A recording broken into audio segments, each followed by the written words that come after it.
मेरी एक कविता कलयुग की गाथा। एक काला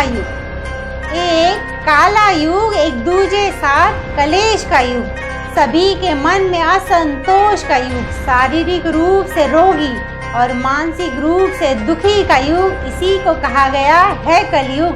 इसी को कहा गया है कलयुग कि कलयुग का कालखंड हर युग से छोटा होता जाएगा, कि कलयुग का कालखंड हर युग से छोटा होता जाएगा।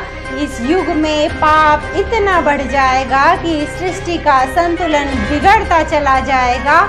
वक्त रहते सबको चेतावनी भी दी जाएगी, मगर उस चेतावनी को भी अनदेखा किया जाएगा, विष्णु पुराण के अनुसार कलयुग में मनुष्य की आयु घटती चली जाएगी और अंत में मात्र 20 वर्ष ही रह जाएगी। विष्णु पुराण के अनुसार कलयुग में मनुष्य की आयु घटती चली जाएगी और अंत में मात्र 20 वर्ष ही रह जाएगी। लोभी और चालाक को विद्वान समझा जाएगा, वेदों और शास्त्रों का पालन कोई नहीं कर पाएगा, धर्मगुरु सबका इस्तेमाल करता रह जाएगा। कलयुग में धनियों को अपना भगवान समझा जाएगा, धन दौलत की खातिर एक दूसरे का खून बहाया जाएगा, धरती बंजर बनती चली जाएगी, गंगा सूख कर बैकुंठ लौट जाएगी। जब पाप अपनी हर चरम सीमा को पार कर जाएंगे, तब कल की अवतार लेकर हरि सृष्टि का संतुलन बनाएंगे, तब फिर से एक नए युग की शुरुआत कर जाएंगे। 4 लाइनें आखिरी की हैं। वेद व्यास के अनुसार सतयुग में इंसान 10 वर्ष का तप कर पुण्य था कमाता।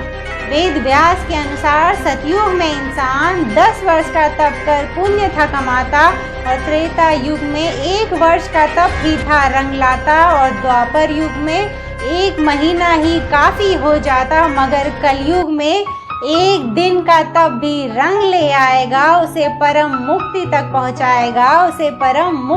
पहुंचाएगा।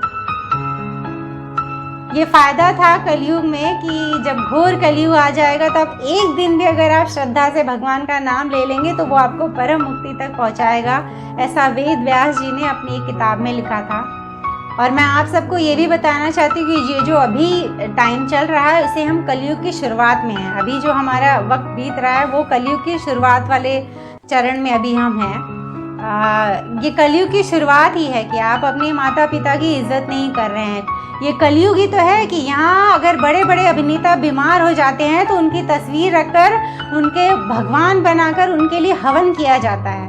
यही कलयुग है कि आप भगवान की जगह ऐसे साधारण इंसानों को दे रहे हैं। संत और महात्मा है हमारे देश में बहुत सारे, उनका काम ये है कि हमें वो भगवान की ओर ले जाने की राह दिखाए, लेकिन हम इतने मूर्ख बनते जा रहे हैं कि हम उन्हीं संत महात्मा को भगवान का रूप दे रहे हैं। यही कलयुग है। और मेरा इरादा ये बातें करके किसी को भी हर्ट या तकलीफ देने का नहीं था। मेरी अपनी सोच थी, मेरे अपने विचार थे जो मैंने आप सबसे कहे। उम्मीद है मेरी कविता आप सभी को अच्छी लगी होगी, और अगर अच्छी लगी हो तो मेरे चैनल को सब्सक्राइब करिए ताकि मेरा हर नया वीडियो आप तक आसानी से पहुंच सके।